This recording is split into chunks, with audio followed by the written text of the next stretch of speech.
Hello everyone, जय हिंद। Welcome to Swasan group. Indian geography for UPSC की इस सीरीज में हम लोग फिजिकल फीचर्स ऑफ इंडिया के बारे में पढ़ रहे हैं और आज हम लोग the Indian desert, the coastal plains and the islands group के बारे में पढ़ेंगे। This is my brief introduction. My name is Shivam Tomar. My qualification is MSc mathematics and I am the director at the Fitmind institute Baraut. आप लोग मुझे Twitter and Facebook पे भी follow कर सकते हो। इसके अलावा आप लोग फेसबुक पेज द फिटमाइंड @स्वसन ग्रुप को लाइक कर सकते हो, जहाँ पे आपको मेरे सभी वीडियो लेक्चर्स की अपडेट मिलती रहेगी। वीडियो को स्टार्ट करने से पहले I would request to subscribe the channel and press the bell icon, ताकि इस चैनल पे अपलोड होने वाली सभी वीडियो की नोटिफिकेशन आपको मिल सके। देखो, फिजियोग्राफी ऑफ इंडिया में हम लोग the mountains, the northern plains and the peninsular plateau को डिस्कस कर चुके हैं। आज हम लोग the Indian desert, the coastal plains and the islands को डिस्कस करेंगे। ये है हमारा प्यारा भारत, और यहाँ मैंने आपको बताया था कि इस रीजन में होती है माउंटेन रेंजेस। ठीक है, इस रीजन को कहते हैं हम लोग नॉर्दर्न प्लेन्स।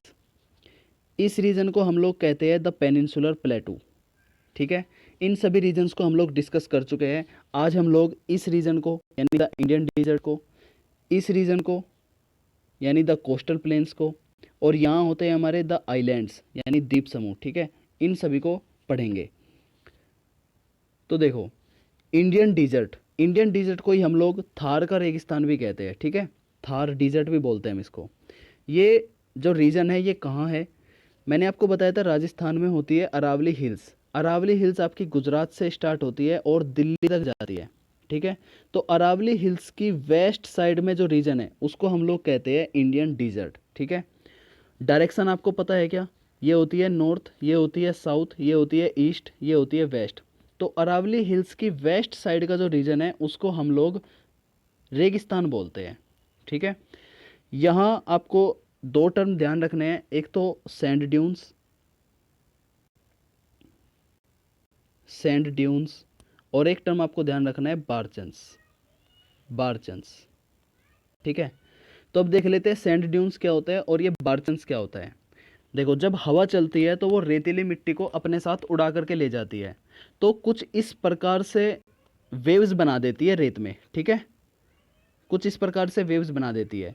इन वेव्स को ही हम लोग कहते हैं सैंड ड्यून्स। क्या कहते हैं? Sand dunes. याद रह जाएगा, सैंड ड्यून्स। ठीक है, उसके बाद जब हवा चलती है तो रेतीले कण को जब वो अपने साथ लेकर के जाती है तो कई बार इस तरीके की शेप बन जाती है। ये आपको दिखाई दे रहा है कि ये इस तरीके की शेप बन जाती है। इसी को हम लोग कहते हैं बारचेंस। ठीक है, क्या कहते हैं? बारचेंस। ठीक है, याद हो जाएगा। देखो, इस तरीके से चलती है हमारी हवाएं और अपने साथ जब वो रेतीले कण को लेकर के जाती है तो कुछ इस प्रकार से बना देती है टीले। ठीक है, इन्हीं को हम लोग कहते हैं बारचेंस। ठीक है, और क्या कैरेक्टराइज है? देखो, रेगिस्तान के कुछ कैरेक्टर आपको ध्यान रखने हैं। एक तो ये कि यहाँ पे सबसे कम वर्षा होती है। कितनी वर्षा होती है यहाँ पे? 150 मिलीमीटर या फिर 15 सेंटीमीटर की वर्षा होती है यहाँ पे। ठीक है, जब वर्षा कम होती है तो इसी वजह से यहाँ पे नदियाँ भी ज़्यादातर नहीं होती और यहाँ पे पेड़ पौधे भी नहीं उगते। ज़्यादातर छोटी मोटी झाड़ियाँ उगती है, जैसे नागफनी आपने सुना होगा, रेगिस्तान में उगती है। ठीक है, तो यहाँ पे नेचुरल वेजिटेशन नहीं होता ज़्यादातर, बारिश कम होने की वजह से। इसके अलावा रेगिस्तान में एक रिवर है जिसका नाम है लूनी। ये लूनी नदी रेगिस्तान में साल भर बहती है, यानी पूरे साल बहती है। और जो बाकी नदियां हैं वो सिर्फ रेनी सीजन में ही आती है। ठीक है, जब बारिश होती है तभी कुछ जो नदियां है, छोटी मोटी जो नदियां है, वो तभी बहती है और वो किसी समुद्र में जाके नहीं गिरती, बल्कि रेगिस्तान में ही खो जाती है। ठीक है, तो ये आपको ध्यान रखना है कि लूनी नदी इंडियन डिजर्ट में, रेगिस्तान में साल भर बहने वाली नदी है। उसके अलावा आपको सैंड ड्यून्स को ध्यान रखना है और बारचेंस को ध्यान रखना है, और ये ध्यान रखना है कि यहाँ पे कितनी बारिश होती है, 15 सेंटीमीटर। ठीक है, अब देखो कोस्टल प्लेन्स। देखो बच्चों, यहाँ मैंने आपको बताया था कि इस रीजन में कुछ पहाड़ियाँ होती है। ठीक है, जिसको हम क्या कहते हैं? वेस्टर्न घाट्स। याद है क्या? इनको हम बोलते हैं वेस्टर्न घाट्स। और इस रीजन में भी कुछ पहाड़ियाँ होती है जिनको हम क्या कहते हैं? ईस्टर्न घाट्स। ठीक है, तो वेस्टर्न घाट्स और ईस्टर्न घाट्स की बराबर में जो प्लेन होते हैं, ये आपको जो रीजन दिखाई दे रहा है ग्रीन कलर में, ठीक है, इनको हम लोग कहते हैं कोस्टल प्लेन्स, भारत के तटीय मैदान। ठीक है, कोस्टल प्लेन्स। ये कोस्टल प्लेन्स का कुछ सब डिविजन्स है, उनको हम ध्यान रखेंगे। एक चीज़ इसमें हमें ध्यान रखनी है कि जो गुजरात है वो सबसे ज़्यादा कोस्टल लाइन समुद्र के साथ टच करता है, ठीक है। और टोटल लैंड कितनी टच होती है भारत की, क्या बताया था आपको, 7500 किलोमीटर, ठीक है। 7500 किलोमीटर की जो इंडियन टेरिटरी है वो समुद्र के साथ टच होती है, इंक्लूडिंग आइलैंड्स। और अगर आइलैंड्स को हटा दिया जाए तो कितनी बताई थी, 6100 किलोमीटर, ठीक है। तो इनको हम लोग कहते हैं कोस्टल प्लेन्स। तो यहाँ पे कोस्टल प्लेन्स का कुछ सब डिविजन्स हुआ है, वो हमको ध्यान रखना है। इस वाले को कहते हैं, इस वाले रीजन को हम लोग कहते हैं, इस वाले कोस्टल प्लेन्स को हम लोग कहते हैं गुजरात कोस्टल प्लेन्स, या फिर हम लोग इसको कह सकते हैं कच्छ, कच्छ का कोस्टल प्लेन्स। कच्छ, देखो ये जो खाड़ी होती है ये आपकी कच्छ की खाड़ी होती है, ठीक है। किसकी खाड़ी होती है, कच्छ की खाड़ी होती है, कच्छ की खाड़ी। खाड़ी मैंने आपको क्या बताया था, इस प्रकार से कोई रीजन है, ठीक है, यहाँ भी लैंड है यानी ज़मीन है, यहाँ भी ज़मीन है, और इस वाले रीजन में वाटर भर गया, ठीक है। समुद्र जो होता है, समुद्र का पानी यहाँ पे आ जाता है, तो इसको हम लोग क्या बोलते हैं, खाड़ी बोलते हैं, ठीक है। ये दिखाई दे रहा है क्या यहाँ पे आपको, देखो ये यहाँ पे ये लैंड है और ये यहाँ पे वाटर है, ठीक है। तो इसको हम लोग खाड़ी बोलते हैं। और ये खाड़ी आपकी कच्छ की खाड़ी, और ये वाली खाड़ी है आपकी खंबात की खाड़ी, ठीक है। ये वाली है कच्छ की खाड़ी और ये वाली है खंबात की खाड़ी। याद है, याद हो जाएगी क्या, ठीक है। तो जब ये कच्छ की खाड़ी है तो कच्छ की खाड़ी के बराबर में जो प्लेन्स है उसको हम लोग बोलते हैं कच्छ का प्लेन, ठीक है, कच्छ कोस्टल प्लेन्स। और इस वाले प्लेन्स को हम लोग बोलते हैं खंबात कोस्टल प्लेन्स, ठीक है, खंबात कोस्टल प्लेन्स, ठीक है, याद हो जाएगा।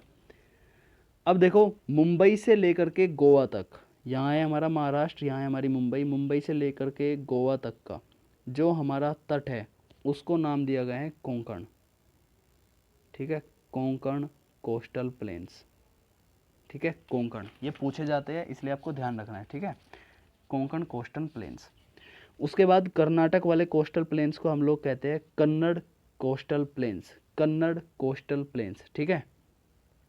और जो केरल वाला कोस्टल प्लेन्स है उसको हम लोग बोलते हैं मालाबार कोस्टल प्लेन्स। क्या बोलते हैं, मालाबार कोस्टल प्लेन्स, ठीक है, क्लियर है क्या। देखो, इस वाले रीजन को हम लोग बोलते हैं, क्या बोलते हैं, कच्छ कोस्टल प्लेन्स।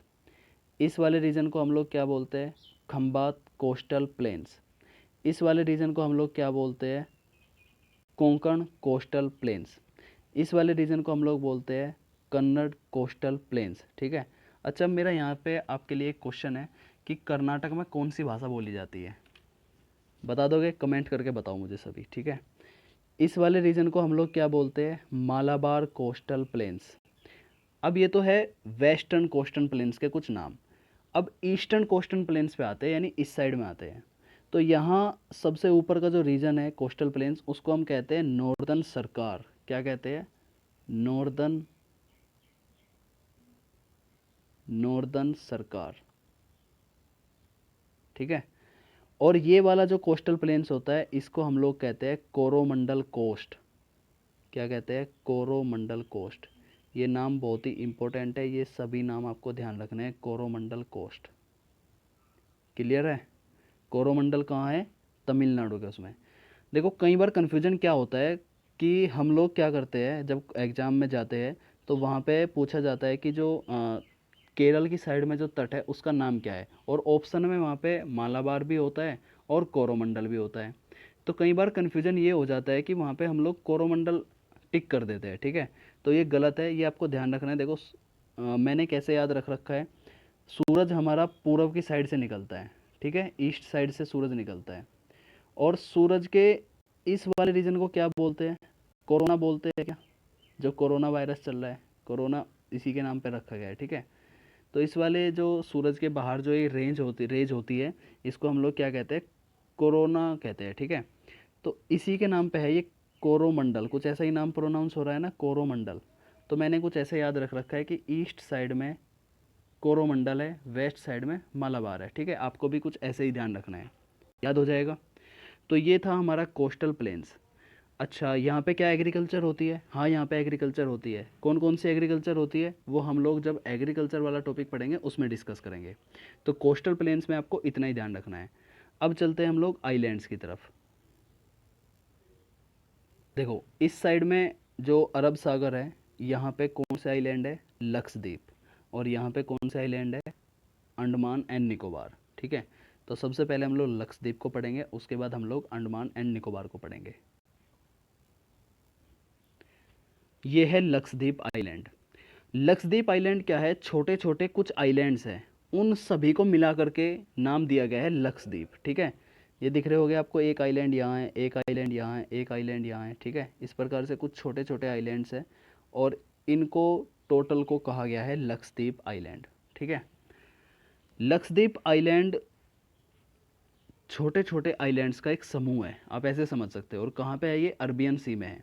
ये नाम आपको ध्यान नहीं रखने, ये मैंने आपको लिख रखे हैं यहाँ पे, आप अगर ध्यान रखना चाहते हो ध्यान रख सकते हो, लेकिन कोई खास ज़रूरत है नहीं। ठीक है, ये एक टूरिज्म स्पॉट है, यहाँ पे टूरिस्ट जाते हैं यहाँ पे। ठीक है, यहाँ पे आपको एक चीज़ और ध्यान रखनी है कि जो लक्षद्वीप की जो जुडिशरी है वो कहाँ लगती है? वो केरला में लगती है। ठीक है, केरल की जुडिशरी ही लक्षद्वीप की जुडिशरी है। मतलब अगर लक्षद्वीप में कुछ भी होता है और कोर्ट जाना पड़ जाए तो केरल की कोर्ट जाना पड़ता है। ठीक है, तो लक्षद्वीप में आपको बस इतना ही ध्यान रखना है। अब चलते हैं अंडमान एंड निकोबार आइलैंड की तरफ। देखो ये है हमारे अंडमान एंड निकोबार। तो आपको दिख रहा होगा उत्तर की जो साइड में है जो आइलैंड्स है वो है हमारे अंडमान, और साउथ की साइड में जो आइलैंड्स है वे है हमारे निकोबार। ठीक है, यहाँ से क्वेश्चन पूछे जाते हैं तो इनको डिटेल में पढ़ लेते हैं। ये वाला जो रीजन कहलाता है हमारा नॉर्थ अंडमान। ठीक है, उत्तरी अंडमान कहलाता है। ठीक है, इसको हम लोग कहते हैं मिडल अंडमान। ठीक है, इसको हम लोग कहते हैं लोअर अंडमान। और जो अंडमान एंड निकोबार की जो राजधानी है पोर्ट ब्लेयर, वो कहाँ है? वो यहाँ पे है। ठीक है, कहाँ है? लोअर अंडमान में है पोर्ट ब्लेयर। क्लियर है क्या? लोअर अंडमान में पोर्ट ब्लेयर है। ठीक है, इसके अलावा अंडमान से थोड़ा अलग हटके है हमारा लिटिल अंडमान। ठीक है, तो ये भी पूछा जाता है कि लिटिल अंडमान की लोकेशन कहाँ है, तो आप क्या बताओगे? लोअर अंडमान के नीचे है। ठीक है, लोअर अंडमान के साउथ में है। ठीक है, क्लियर है? ये है हमारा निकोबार। तो निकोबार भी हमारे छोटे छोटे आइलैंड्स का एक समूह है, दैट इज़ निकोबार आइलैंड्स। ठीक है, निकोबार आइलैंड्स में आपको सिर्फ ये ग्रेट निकोबार ध्यान रखना है, ग्रेट निकोबार। ठीक है, और अंडमान एंड निकोबार की जो सबसे ऊंची चोटी है उसका नाम क्या था? Saddle peak. ठीक है, सैडल पीक वो कहाँ पाई जाती है? वो ग्रेट निकोबार में ही होती है। ठीक है, और आपका जो साउथर्न मोस्ट पॉइंट है इंदिरा पॉइंट, वो कहाँ होता है? वो ग्रेट निकोबार का सबसे लास्ट वाला पॉइंट होता है। यहाँ से एक क्वेश्चन और पूछा जाता है कि 10 डिग्री चैनल, आपने क्वेश्चन ये देखा होगा, 10 डिग्री चैनल किसको डिवाइड करता है ना? 10 डिग्री चैनल, चैनल क्या होता है? ये नाम आपने सुना होगा कई बार कि इंग्लिश चैनल है ना, 10 डिग्री चैनल, 8 डिग्री चैनल। तो मैंने आपको पहले भी बताया था कि चैनल क्या होता है। चैनल होता है दो लैंड है हमारी, ये दो ज़मीन है, इनके बीच की जो बहुत चौड़ी वाटर बॉडी होती है इसको हम लोग चैनल बोलते हैं। ठीक है, और एक होता है स्ट्रेट। स्ट्रेट क्या होता है? दो लैंड है, इनके बीच की छोटी वाटर बॉडी को, नैरो वाटर बॉडी जो होती है उसको हम लोग स्ट्रेट बोलते हैं। तो यहाँ पे आपको दिख रहा होगा कि अंडमान अलग हो गया और निकोबार अलग हो गया। ठीक है, और इनके बीच में ये जो वाटर बॉडी है, समुद्री तो है यहाँ पे, ये 10 डिग्री चैनल बोलेंगे हम इसको, यानी 10 डिग्री चैनल जो है अंडमान और निकोबार को अलग करता है। तो ये हमारे आइलैंड्स क्लियर हो गए। आज हमने Indian desert, the coastal plains and the Andaman and Nicobar islands को पढ़ लिया है। ठीक है, यहीं पे हमारे फिजिकल फीचर्स ऑफ इंडिया ख़त्म होते हैं। कल की वीडियो में हम लोग पढ़ेंगे ड्रेनेज सिस्टम इन इंडिया, यानी भारत की नदियाँ। मोस्ट इंपॉर्टेंट चैप्टर है, बहुत ज़्यादा क्वेश्चन पूछे जाते हैं यूपीएससी में, तो बहुत ज़्यादा पूछे जाते हैं। ठीक है, कल का हमारा टॉपिक रहेगा ड्रेनेज सिस्टम इन इंडिया, यानी रिवर्स ऑफ इंडिया। ठीक है, तो फिजिकल फीचर्स की कुछ शायद 3 वीडियो है, तीनों वीडियो को क्लियर करो, सारे कंसेप्ट क्लियर करो। उससे पहले मैंने आपको बताया था location of states. Location of states most important video है, कौन सा स्टेट कहाँ लोकेट करता है इसको समझना बहुत ज़रूरी है इंडियन ज्योग्राफी को समझने के लिए। तो सारी वीडियो को मैंने सिस्टमेटिक वे में डिस्कस किया है, तो आपको ऐसे ही पढ़ना है, ठीक है। अगर आपको ये वीडियो अच्छी लगी हो तो वीडियो को लाइक करो, like the video, comment if you have any doubt or any suggestion please comment, share with your friends, अपने दोस्तों के साथ शेयर करो, और सबसे ज़रूरी चैनल को सब्सक्राइब करो, ठीक है। तो आज की वीडियो में इतना ही। Thank you guys.